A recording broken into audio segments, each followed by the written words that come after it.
Oftentimes called the Revolution of 1800, there are few elections more consequential in American history than the election of 1800.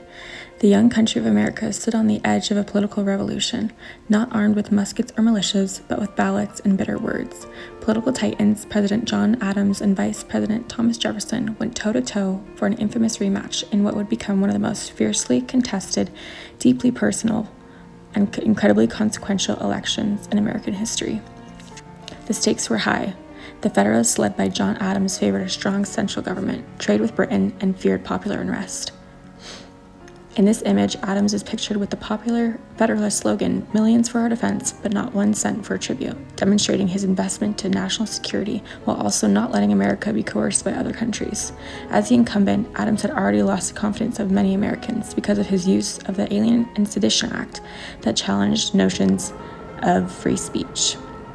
Thomas Jefferson led the Democratic Republicans, championing states' rights, agricultural independence, and sympathy toward France, who was in the midst of their own revolution. The electoral campaigns were marked by intense partisanship.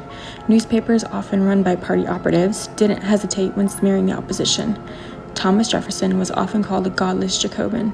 Featured here is an image meant to attack Jefferson's support of the French Revolution and religious freedom. Adams was characterized as a tyrant that craved monarchy. One popular newspaper, The Prospect Before Us, even snidely remarking that he had neither the force and firmness of a man nor the gentleness and sensibility of a woman. Come election time, the United States was tense and divided. John Adams lost the race, receiving only 65 electoral votes, as demonstrated in the map, Adams in red. A decisive win for the Democratic Republicans. But which Democratic Republican? The election took an unprecedented turn. While Jefferson did indeed beat Adams, so did Aaron Burr, Jefferson's proposed VP. The Democratic Republicans miscalculated where some of their votes would fall, resulting in a tie between Burr and Jefferson. During this time, prior to the 12th Amendment, electors cast 2 different votes without specifying which was for president and which was for VP.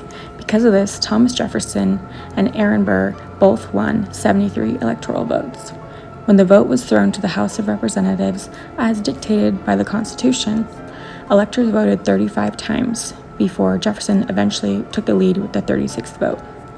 The break in the tie was in large part swayed by the political clout of Alexander Hamilton, a Federalist who threw his support behind Jefferson, the Democratic Republican he believed to be the lesser of 2 evils because of his distaste for Burr.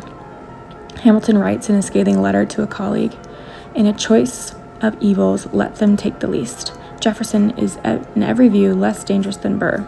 And later he adds, "Nothing has given me so much chagrin on the intelligence that the Federalist Party were thinking seriously of supporting Mr. Burr for president. I should consider the execution of the plan as devoting the country and signing them our death warrant. Mr. Burr will probably make stipulations, but he will laugh in his sleeve while he makes them, and he will break them the first moment it may serve his purpose." Hamilton's decision to endorse Jefferson shocked many. This specific development is depicted in the critically acclaimed Broadway musical, Hamilton. The people are asking to hear my voice. The country is facing a difficult choice. And if you were to ask me who I promote, Jefferson has my vote. The Revolution of the 1800 could have just as accurately been described as the evolution of 1800 because of the monumental adaptations and changes it brought about within America. As tumultuous as it was, the election of 1800 was the first peaceful transfer of power between different political parties. In his inaugural address on March 4, 1801, the new President Thomas Jefferson declared, "We are all Republicans, we are all Federalists." This election solidified the 2-party system and mobilized parties as a means of choosing the president. The tie between Jefferson and Burr exposed a flaw in America's electoral process. The 12th Constitutional Amendment was passed soon after, requiring electors to cast distinct votes for president and vice president. The election of 1800 proved that the new republic could endure polarizing partisanship and internal conflict, not only endure but emerge stronger and better for it.